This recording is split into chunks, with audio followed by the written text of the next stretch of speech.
السلام عليكم ورحمة الله وبركاته.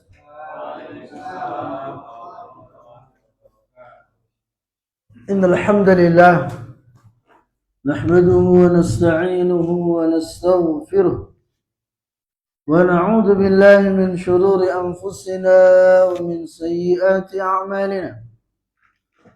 من يهده الله فلا مضل له ومن يضلل فلا هادي له، وأشهد أن لا إله إلا الله وحده لا شريك له، وأشهد أن نبينا محمدا عبده ورسوله.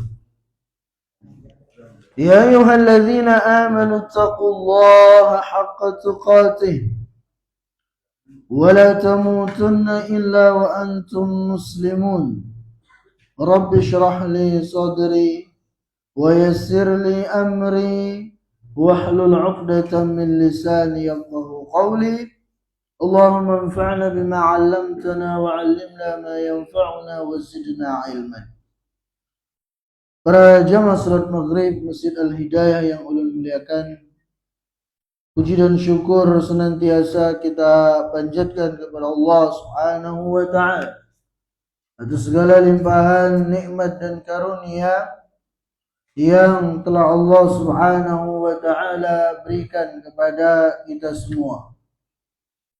Sebagaimana salawat serta salam senantiasa kita peruntukkan kepada Nabi kita yang mulia, Nabi besar Muhammad sallallahu alaihi wasallam, begitu pula kepada keluarga beliau, kepada sahabat-sahabat beliau, kepada orang-orang yang selalu berusaha mengikuti dan menapaki jejak beliau hingga akhir zaman. Mudah-mudahan ya dengan sedikit usaha kita ini, ya dengan sabarnya kita duduk di tempat ini, itu menjadikan kita mendapatkan keutamaan-keutamaan yang Rasulullah sallallahu alaihi wasallam janjikan bagi mereka yang mau menghadiri majelis-majelis ilmu. Ya seperti sabda Nabi sallallahu alaihi wasallam, "Wa majtama'a qaumun fi baitin min buyutillah yatluna kitaballah wa yatadarasunahu fima bainahum illa nazalat alaihimus sakinah wa ghasyiyatuhumur rahmah wa haffathumul malaikah wa dzakarahumullahu fi man 'indah." Kata Nabi sallallahu alaihi wasallam, dan tidaklah berkumpul satu kaum orang-orang di salah satu masjid dari masjid-masjid Allah Azza wa Jalla, di mana mereka saling mengajarkan Al-Qur'an, saling mengajarkan agama di antara mereka, melainkan dengan sebab itu akan turun kepada mereka as-sakinah. Mereka akan diliputi oleh rahmat Allah Subhanahu wa ta'ala, dan malaikat akan berkerumun yang menyaksikan mereka. Bahkan Allah Subhanahu wa ta'ala akan memuji-muji mereka di majelisnya para malaikat di langit sana. Subhanallah. Ya, kalau nama kita disebut-sebut oleh Bapak Bupati aja misalnya, ya, senangnya luar biasa, bangga kita. Apalagi gubernur, apalagi presiden misalnya, pastinya bangga sekali. Nah sekarang ini yang menyebut-nyebut kita, yang memuji-muji kita adalah Allah Jalla Jalal di majelisnya para malaikat di langit sana, di majelis yang mulia. Ya maka sudah semestinya bagi seorang muslim untuk berusaha meluangkan waktunya untuk menghadiri majelis-majelis ilmu. Nah, para jamaah yang Allah muliakan, pada kesempatan ini kita akan lanjutkan pembahasan kita dari Kitabul Adab, di mana pembahasan kita masih pada adab muasyaratil ikhwan. Ya, adab bergaul dengan kawan atau adab bergaul dengan sesama. Di mana terakhir yang kita bahas pada pekan yang lalu itu adab yang ke-10, al-'afwu 'aniz zallat wa qadmil ghaib. Jadi dalam kita bergaul dengan manusia, ya dalam kita berinteraksi dengan sesama, hendaknya kita memiliki sifat pemaaf dan senang untuk memaafkan kesalahan orang lain serta berusaha untuk meredam, menahan emosi dan amarah kita. Ya, dimana ini adalah sifat yang luar biasa. Utamaannya sangat besar. Allah Subhanahu wa taala janjikan dalam Al-Qur'anul Karim. Ya, Allah Subhanahu wa taala berfirman, "Wasari'u ila maghfiratin min rabbikum wa jannatin arduha as-samawati wal ardh." Bersegeralah kalian menuju ampunan Tuhan kalian dan menuju surga yang luasnya seluas langit dan bumi. Uiddat lil muttaqin, yang Allah siapkan bagi orang-orang yang bertakwa. Siapa orang yang bertakwa? Kemudian Allah sebutkan, alladzina yunfiquna fis sarra'i wad dharra. Itu mereka yang berinfak pada saat baik pada saat susah ataupun senang, baik pada saat sempit ataupun lapang. Wal kadhiminal ghaidh, dan mereka adalah orang-orang yang bisa menahan emosi, ya, bisa meredam amarahnya. Wal 'afina 'anil nas, dan mereka orang-orang yang akan mendapatkan surga seluas langit dan bumi itu adalah orang-orang yang suka memaafkan manusia. Wallahu yuhibbul muhsinin, dan Allah Subhanahu wa taala itu senang kepada orang-orang yang berbuat baik. Ya, maka kita kisahkan pada pekan yang lalu kisah Harun ar-Rasyid. Ya, ketika pelayannya hendak menghidangkan makanan atau semacamnya atau mungkin minuman, itu jatuh. Ya, jatuh makanan atau minuman tersebut. Maka di sana Harun ar-Rasyid ya timbul marahnya, timbul keselnya sama pelayannya. Tapi pelayan itu tahu Harun ar-Rasyid ini orang soleh, orang faham Al-Quran. Maka dibacakan ayat ini. Ya, wal kadhiminal ghaidh. Orang-orang yang akan mendapatkan surga itu adalah orang yang bisa meredam amanahnya. Maka kata Harun ar-Rasyid, ya sudah, aku enggak marah lagi sama kamu. Kemudian dilanjutin ayatnya, wal 'afina 'anil nas. Ya, dan mereka adalah orang-orang yang memaafkan manusia. Kata Harun ar-Rasyid, ya aku maafkan kamu. Kemudian dilanjutin lagi sama budaknya, wallahu yuhibbul muhsinin, dan Allah senang dengan orang-orang yang suka berbuat baik. Maka Harun ar-Rasyid langsung ngasih hadiah kepada pelayannya itu. Jadi dia amarahnya dia tahan, kemudian dia maafkan pelayannya, dikasih hadiah lagi. Demi untuk mengamalkan ayat tadi itu, supaya bisa meraih apa yang Allah Subhanahu wa taala janjikan dalam Al-Qur'an surah Al-Imran ayat 134 tadi itu. Ya, kalau kita enggak tahu ya apa bisa seperti itu.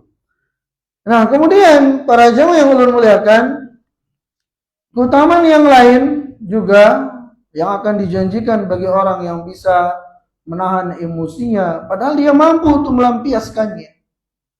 Ya, seperti Harun ar-Rasyid tadi itu. Ya, yang salah, yang melakukan kesalahan pelayannya mudah untuk menghukumnya, tapi dia bisa menahan emosinya. Ya, nah apa keutamaan orang yang seperti itu? Kata Nabi sallallahu alaihi wasallam, man qadhama ghaidhan wa huwa yastati' an yunafidhahu ala ru'usil khalaiq hatta yukhayyirahu Allah fi ayyil huril 'aini sya'a. Kata Nabi SAW, barang siapa yang bisa menahan emosi padahal dia mampu untuk melampiaskannya, maka nanti di akhirat dia akan dipanggil di hadapan manusia. Ya, dipanggil di depan manusia. Ya, kemudian disuruh apa? Disuruh milih bidadari yang dia senangi. Ya, subhanallah. Maka kalau marah ingat bidadarinya. Nah, kemudian kata beliau di sini, wal afwu 'aniz zallat wal hannat wal madlamat laisa dha'fan wala nuqsanan bal huwa rif'atun li sahibiha wa izzah. Nah, kata beliau, orang yang memaafkan saudaranya, yang ya bukan juga menunjukkan kehinaannya dia, tidak. Ya, karena anggapan sebagian orang begitu. Ya, oh kalau saya nggak balas dendam, ya kalau saya nggak ngelawan, maka berarti saya hina di hadapannya. Soalnya seperti itu, padahal tidak. Justru ketika seseorang memaafkan saudaranya, ya itu akan meninggikan derajatnya di sisi Allah Subhanahu wa taala dan akan menjadikan dia mulia di hadapan Allah Subhanahu wa taala. Ya, sebagaimana dalam sebuah hadis dari Abu Hurairah radhiyallahu taala anhu bahwasanya Rasulullah sallallahu alaihi wasallam bersabda, "Ma naqasat shadaqatun min malin." Kata Nabi sallallahu alaihi wasallam, sesungguhnya sedekah itu tidak akan mengurangi harta. Ya. Sesungguhnya sedekah itu tidak akan mengurangi harta. Ya mungkin secara matematika ya. Ya, tapi secara syariat itu tidak berkurang, justru akan bertambah. Di dunia apalagi nanti di akhirat. Kemudian kata Nabi sallallahu alaihi wasallam, "Wa ma zadallahu bi'afwin wa ma zadallahu 'abdan bi'afwin illa izzah." Dan tidaklah ada seorang hamba yang dia memiliki sifat pemaaf. Ya, bisa menahan emosinya, suka memaafkan saudaranya, illa izzah, melainkan dia akan semakin mulia di sisi Allah. Nah, jadi ini. Jadi ketika kita memaafkan, ya, ketika kita tidak membalas ya keburukan dengan keburukan, itu bukan menunjukkan lemahnya kita. Ya, bukan menunjukkan kita itu hina di hadapan dia, enggak. Justru menunjukkan kemuliaan akhlak kita. Ya, justru menunjukkan tingginya derajat seseorang tersebut di sisi Allah Subhanahu wa taala. Makanya dalam hadis yang lain juga, ya Rasulullah sallallahu alaihi wasallam bersabda, "Laisa syadidu bisur'ah, walakin asyadid alladhi yamliku nafsahu 'indal ghadab." Yang artinya Rasulullah sallallahu alaihi wasallam bersabda, orang yang kuat itu bukan menzalimi ya saudaranya, dia tahan itu semua. Ya, maka sifat juga Rasulullah SAW bersabda, la taghdab walakal jannah. Ya, jangan engkau marah, bagimu syurga. Dalam hadis yang lain juga, seorang sahabat datang kepada Nabi SAW, ya Rasulullah, ausini, kata sahabat itu. Ya Rasulullah SAW, berikan wasiat kepadaku. Berikan wasiat kepadaku. Kata Nabi SAW, la taghdab. Faraddada miraran, la taghdab. Kata Nabi SAW, jangan engkau marah. Ya, dan Nabi berulang-ulang mengatakan, jangan engkau marah. Ya, mungkin Nabi SAW tahu sifat sahabat itu sering marah. Maka diwasiati oleh Nabi SAW agar ya jangan menjadi orang yang pemarahan. Begitu. Nah, kemudian para jamaah yang mudah-mudahan dimuliakan dan dirahmati oleh Allah Azza wa Jalla, dalam hadis yang lain juga di sini dari riwayat Imam Ahmad, Rasulullah sallallahu alaihi wasallam bersabda, "Wala 'afa rajulun an mazlamatin illa zadahu Allahu 'izza." Dan tidaklah seseorang ya memberikan maaf atas kezaliman yang dilakukan oleh saudaranya kepada dirinya, illa zadahullahu 'izza. Melainkan dengan sebab itu Allah Subhanahu wa taala akan berikan kemuliaan, akan tambahkan kemuliaan kepada orang tersebut. Ya, ini janji dari Rasulullah sallallahu alaihi wasallam. Nah, dan ikhwanil a'izzah, syariat kita itu bukan berarti kemudian melarang kita secara mutlak ya untuk membalas keburukan dengan keburukan. Pada dasarnya boleh. Ya.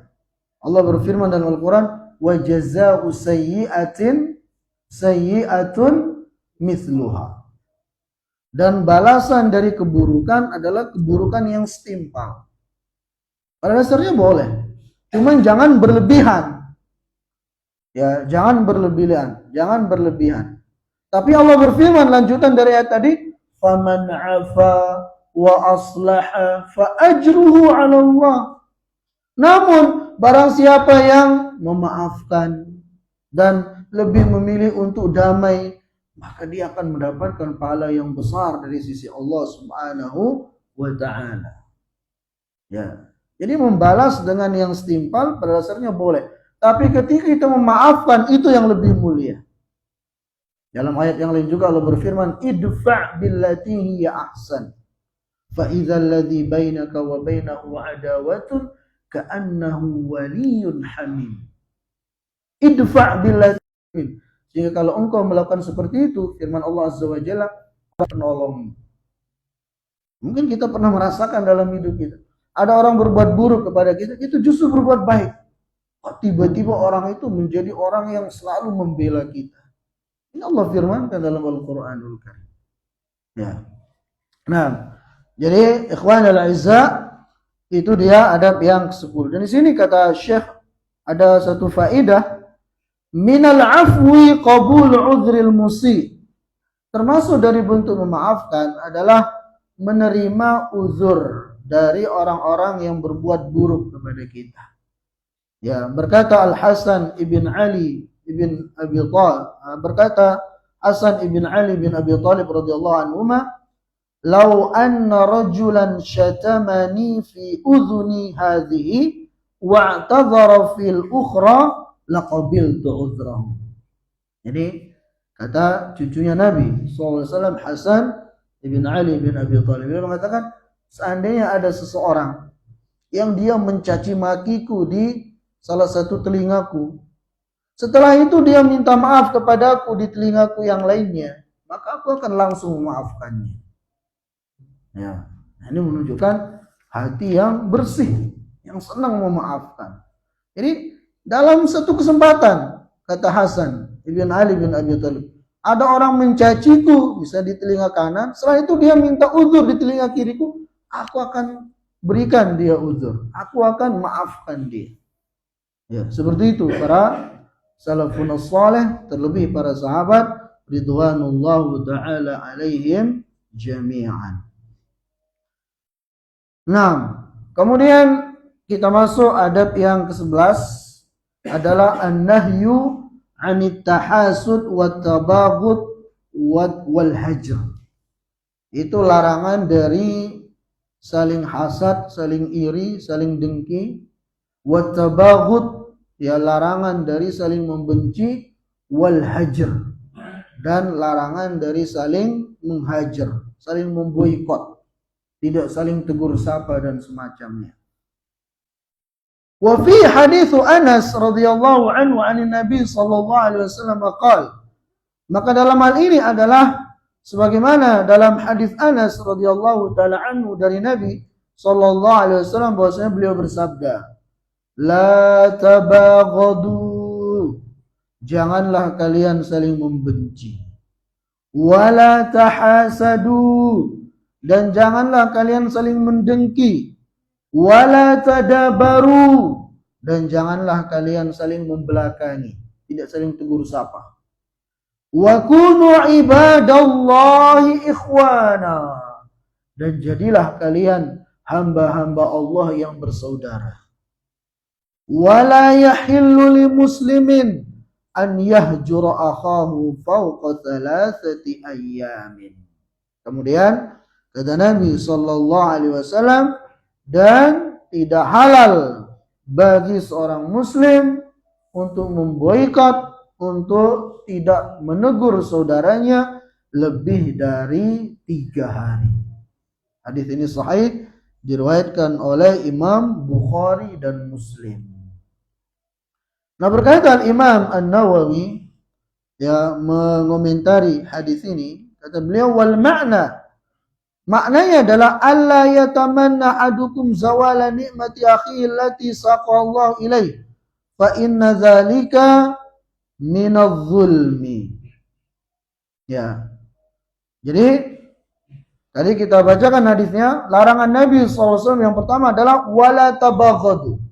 Janganlah kalian saling membenci satu dengan yang lainnya. Kemudian larangan yang kedua adalah wala tahasadu, dan janganlah kalian saling mendengki, saling mengiri. Nah, kata Imam Nawawi, ai la yatamanna ahadukum zawala ni'mati akhi allati saqallahu ilaih fa inna dzalika minadh zulmi wal udwan. Itu janganlah salah seorang dari kalian mengharapkan agar nikmat yang Allah berikan kepada saudaranya itu hilang darinya. Ini salah satu makna dari hasad, dari iri, dari dengki. Jadi dia mengharapkan nikmat yang Allah berikan kepada saudaranya itu dicabut darinya. Ya, bahkan ada yang lebih. Dia mengharapkan nikmat yang Allah berikan kepada saudaranya itu dicabut darinya, kemudian pindah kepada dirinya. Ini lebih parah lagi. Yang pertama itu sudah termasuk hasad. Ya, dan ketahuilah ikhwanil a'izzah, hasad itu termasuk dosa besar. Iri, dengki itu termasuk dosa besar. Kenapa? Karena orang yang hasad itu secara tidak langsung dia memprotes Allah. Ya Allah. Seolah dia mengatakan, ya Allah, aku enggak ridho engkau memberikan nikmatmu kepada orang ini. Lisanul halnya seperti itu, walaupun dia enggak ucapkan. Ya kan? Ketika dia mengharapkan nikmat yang didapatkan oleh saudaranya itu hilang dari dia, seolah dia mengatakan demikian, dia enggak ridho Allah memberikan nikmatnya kepada saudaranya tersebut. Makanya hasad ini dosa besar. Karena orang itu secara tidak langsung enggak ridho terhadap takdir Allah. Tidak ridho terhadap ketetapan Allah Subhanahu wa taala kepada dirinya. Dan orang hasad ini biasanya hidupnya selalu enggak tenang. Selalu sakit hati dia. Tetangganya bisa beli kulkas, dia yang sakit hati. Tetangganya beli motor, dia yang panas dadanya. Apalagi beli mobil. Ya harusnya alhamdulillah ya tangga bisa beli mobil, mungkin kapan-kapan bisa numpang. Harusnya begitu, senang saudaranya dapat nikmat. Ya. Maka Syekh Utsaimin dalam kitab beliau Kitabul Ilmi, beliau menyebutkan terkadang para penuntut ilmu pun bisa terkena penyakit hasad itu. Ya, dan biasanya hasad itu kepada orang yang sama. Penuntut ilmu dengan penuntut ilmu, penjual bakso dengan penjual bakso, penjual pentol dengan penjual pentol, begitu kan? Nah, Syekh Utsaimin mengajarkan sebuah doa yang mungkin bisa kita amalkan. Kalau timbul rasa iri, rasa dengki itu, kadang memang semua kita pernah merasakannya. Tapi orang yang baik dia akan melawan perasaan itu. Sedangkan orang yang buruk dia akan mengikuti perasaan itu dan berusaha bagaimana nikmat itu hilang dari kawannya.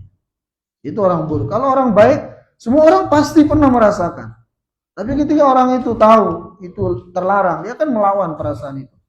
Nah, kata Syekh Utsaimin, apabila muncul rasa iri dengki terhadap nikmat yang Allah berikan kepada saudara kita, maka baca doa ini, kata beliau, itu Allahumma zidhu min fadlika wa a'tini khairan minhu.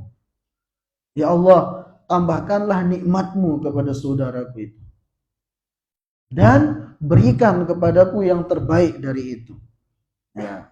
Jadi Allahumma zidhu min fadlik wa a'tini khairan minhu. Ya Allah, tambahkan nikmatmu kepadanya dan berikan kepadaku yang terbaik daripada itu. Insyaallah ini akan menghilangkan rasa iri, rasa dengki yang terkadang merasuki hati kita. Nah, kembali. Jadi Rasulullah SAW melarang kita dari hasad. Kemudian kata beliau, wala yubghidu ahadukum akhahu bal tahabbu wala yahjuru ahadukum akhahu fawqa thalath.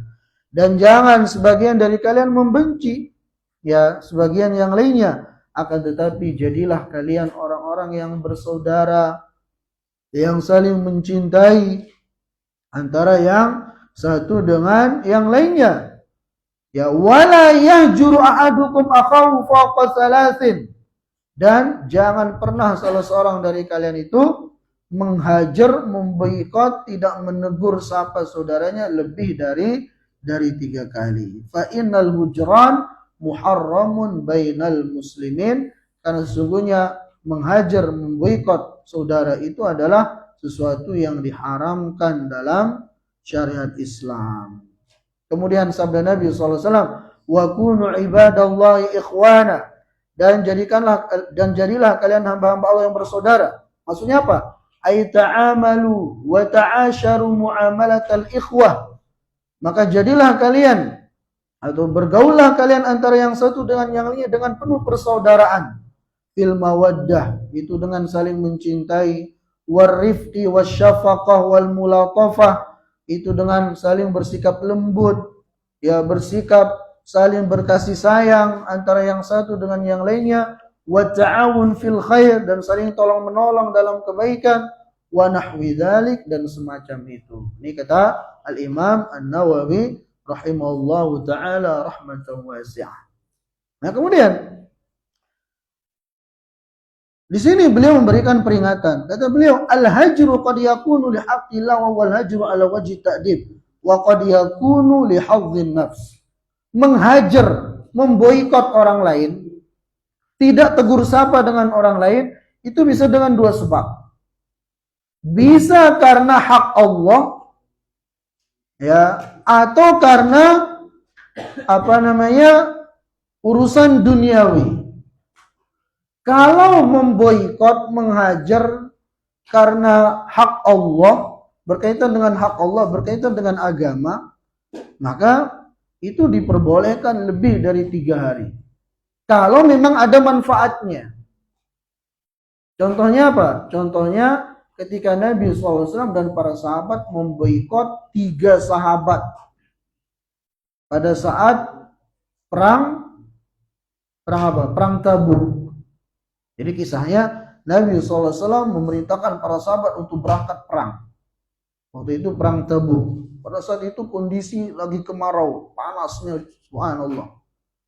Ya. Nah, ada 3 sahabat, padahal mereka ini nggak ada uzur sama sekali. Ya, cuman ya bisa kita katakan ya karena malas saja. Mereka tidak ikut dalam perang tersebut. Ketiga sahabat itu adalah Hilal bin Umayyah, kemudian ulun lupa namanya. Ada 3 sahabat pokoknya Allah sebutkan dalam Al-Quran. Itu Nabi SAW dan para sahabat ketika pulang langsung menghajar ketiga sahabat ini selama 50 hari.